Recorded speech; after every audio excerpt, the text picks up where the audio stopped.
There's many factors that affect the psychology and perceived value of your product, and product angles actually have a big play in it. I learned about this back in film school in high school where I made terrible films.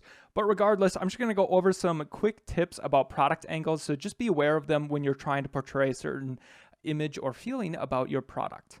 So let's assume you are a travel brand or something. So different angles are going to portray different things. So this is the point of view angle. I'm not going to go over all of them. And obviously it's different for if you have got a product or if it's clothing or whatnot.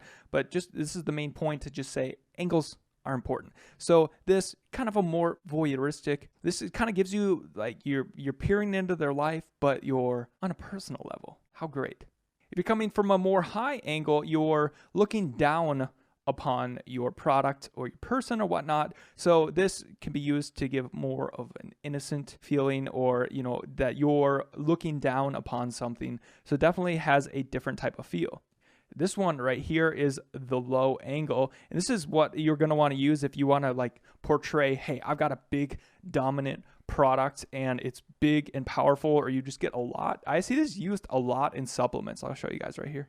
So while we're looking through MCT oil here, you see they're all using generally the same angle. A lot of them are just straight on. This one's a slight towering right there. If we scroll down here, one that really sticks out in my eyes is going to be this one. So this is using just a slight, it's not a straight on, but it has that slight towering view. It really makes it feel like something, just gives more weight to it in my head. So definitely something to take into account. If you are attempting to go with the more personal feel, you would be going with something that's more level, just straight on, looking at you right in the eyes, you know, going to be more transparent, open, and honest.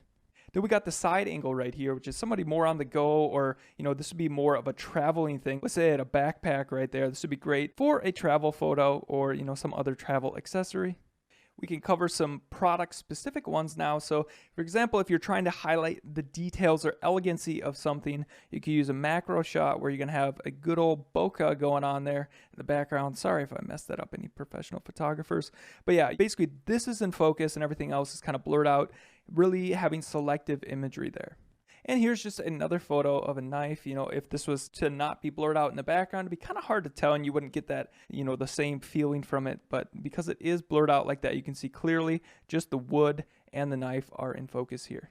And then lastly, this is a 45-degree angle. So when you're looking at things typically in your life, you're probably standing above them if they're on a desk or whatnot. So this can be used to help with your lifestyle photography, to help people feel that they already own it, get them envisioning themselves in their own scenario. So hopefully this was, you know, somewhat helpful. You don't need to focus too much on angles, but they are definitely important. So professional product photographers obviously going to help you with this, but if you're trying to portray something very specific with a photo, you know, perhaps you could request it and I'm sure they will be able to do it. So hope that this was helpful, and on to the next video.